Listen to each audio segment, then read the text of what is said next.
قوم بنی اسرائیل ایک بادشاہ ہے، نام ہے فرعون۔ اس بادشاہ نے بادشاہت کے ساتھ ساتھ خدا ہونے کا بھی دعویٰ کر دیا۔ بنی اسرائیل سارا دن اس فرعون کی غلامی کرتے اور رات کو اپنے رب کے حضور آزادی اور نجات کے لیے دعائیں کرتے تھے کہ ہمارا برا وقت ختم ہو۔ یہاں تک کہ ایک روز فرعون نے خواب دیکھا کہ آگ ہے کہ جو نکلی ہے بیت المقدس سے ایک آگ نکلی ہے اور اس نے پورے مصر کو گھیر لیا ہے۔ اس آگ نے چیزوں کو جلانا شروع کیا، ایک چیز کو جلایا، دوسری چیز کو جلایا، آگ پھیلتی گئی یہاں تک کہ آگ نے سب جلا دیا۔ لیکن ایک عجیب و غریب بات تھی، اس خواب میں فرعون نے یہ دیکھا کہ مصر کی جو اس کی اپنی قوم تھی ان کو بھی جلا دیا، ان کا سب کچھ جلا دیا۔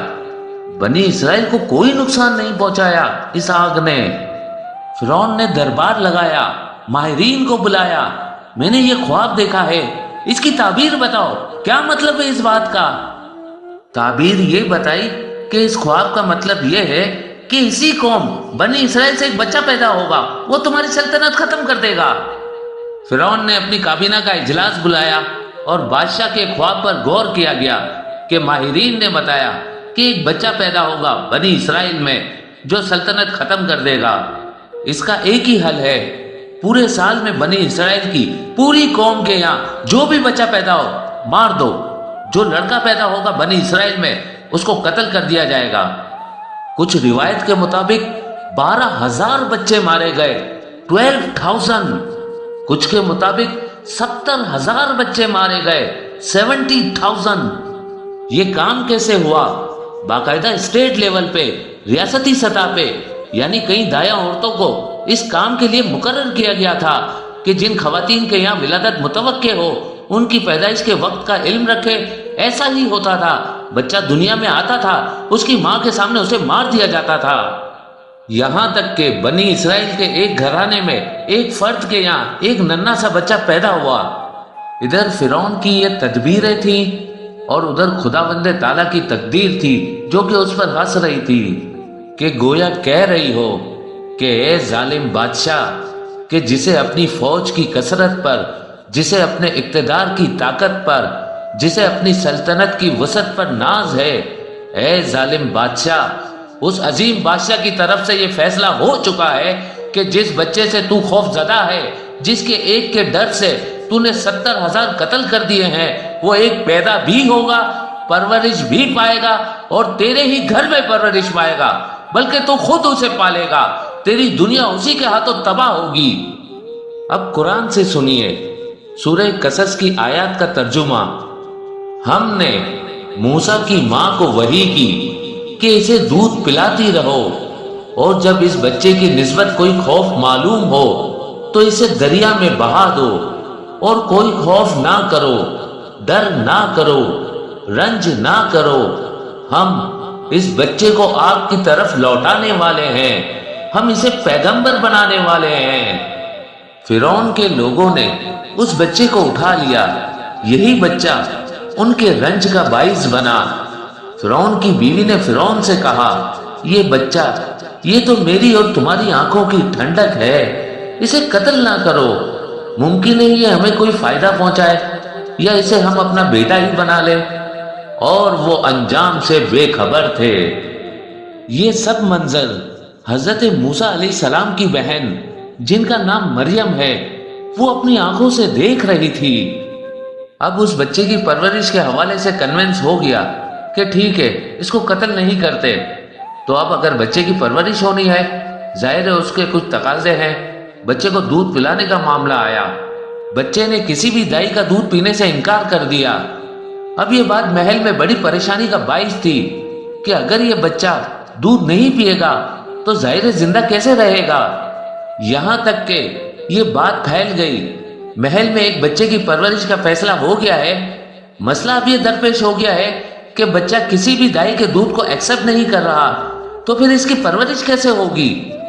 تو اب جب یہ بات پھیل گئی تو حضرت موسیٰ علیہ السلام کی بہن وہاں گئی اور ان سے کہا کہ میں ایک ایسی خاتون کو جانتی ہوں جن کے بارے میں مجھے یہ لگتا ہے کہ یہ بچہ ان کا دودھ پی لے گا۔ ملکہ نے اجازت دی۔ حضرت موسیٰ علیہ السلام کی بہن دوڑتی ہوئی اپنی والدہ کے پاس آئیں اور اب یہ ماں بیٹی ملکہ کے پاس پہنچے۔ وہاں جا کر مکالمہ ہوا۔ ماں نے ملکہ کے حکم پر اس بچے کو گود لیا۔ بچہ ایک دم سکون میں آ گیا اور بچہ دودھ پینے لگا۔ اللہ تعالیٰ کا وعدہ تھا کہ بچے کو آپ تک لوٹائیں گے۔ اس ماں اور بیٹی کے علاوہ دربار میں اور کوئی نہیں جانتا تھا کہ اس بچے کی حقیقی ماں یہی عورت ہے۔ وقت گزرتا رہا۔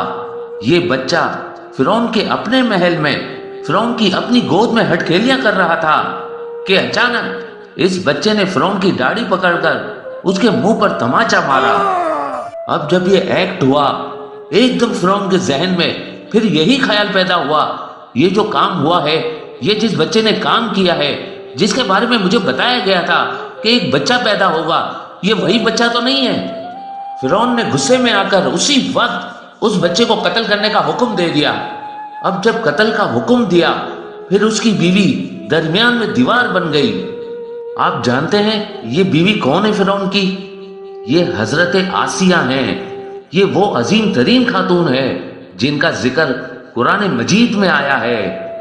بس فرعون نے جب بچے کو قتل کرنے پر اصرار کیا اور جب حضرت آسیہ نے بہت ریزسٹ کیا، اس کے بعد مجبور ہو کر انہوں نے اس بچے کی معصومیت ثابت کرنے کے لیے ایک سجیشن دیا، ایک تجویز پیش کی۔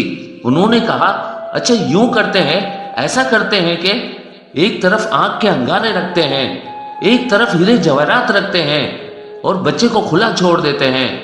اب اگر یہ بچہ کوئی خاص بچہ ہوگا تو ظاہر ہے پھر یہ آنکھ کے انگارے کی طرف تو نہیں جائے گا، پھر تو یہ ہیرے کی طرف جائے گا۔ اور اگر یہ بچہ معصوم ہوگا تو پھر ممکن ہے یہ آنکھ میں اور ہیرے جواہرات میں تمیز نہ کر پائے، وہ آنکھ کی اٹریکشن دیکھ کر وہاں چلا جائے۔ اس بات پر ایگریمنٹ ہو گیا، ٹھیک ہے یہ کرتے ہیں۔ ایسا ہی ہوا۔ فرعون کے دل سے خوف بچے کا بالکل ختم ہو گیا۔ اس کو یقین ہو گیا کہ یہ وہ بچہ نہیں ہے۔ وقت گزرتا گیا، یہاں تک کہ اب موسیٰ علیہ السلام نے یہ فیصلہ کر لیا کہ اب انہیں مصر میں نہیں رہنا۔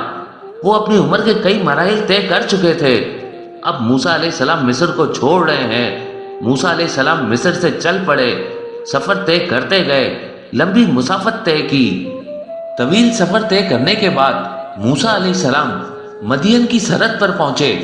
اب جب یہاں پہنچے موسیٰ علیہ السلام، یہاں ایک اور واقعہ پیش آیا۔ اس واقعے کا بھی قرآن مجید میں تذکرہ ہے۔